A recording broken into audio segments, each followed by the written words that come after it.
I've got to say, David, it seems to me that this drought, particularly for people who live in the cities, has crept up on people. I mean, I think the media is starting to report it now, but it hasn't been widely reported.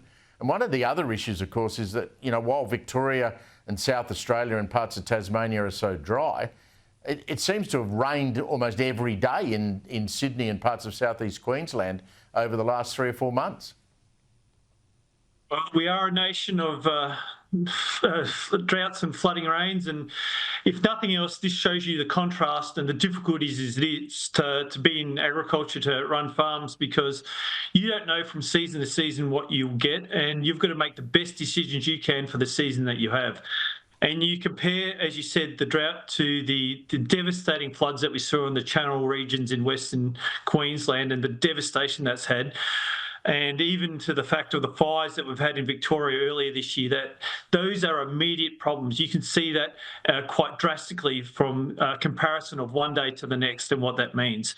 But in a drought, it's insidious. It strangles communities. It absolutely devastates those people off the land, those farmers who are trying to make the best decisions they can. They don't have the option to irrigate. They don't have the option to be able to turn on a tap to alleviate their situation. They just have to make the best decisions, look after their livestock, try to grow what they can with what they have, but essentially ride out this period.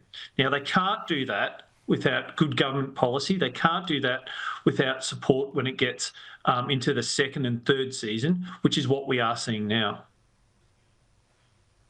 Yeah, I heard a beef farmer during the week talk about the price of grain to feed his stock. It's just gone through the roof, hasn't it? Yeah. And not only has it gone through the roof, Steve, we're actually getting to the stage where you can't get hay. There is no hay locally in this area. There is no local fodder to have. So they're having to search further afield and look for alternatives. And so when we talk about what can be done and what does this, first of all, mean to people who aren't on the land, first of all, it's going to make the supply of goods tougher, in not only for this short-term period where we're seeing people quit stock. It means that they're quitting their breeders. It means that the next year's production of livestock will be more challenging for them to get back where they were.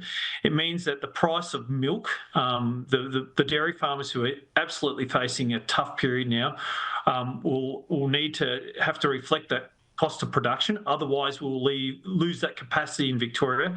And in the longer term, which is the real devastating part of droughts, when these longer term scenarios play out and we lose people from the industry, we lose capacity in dairy, we lose capacity in our livestock production.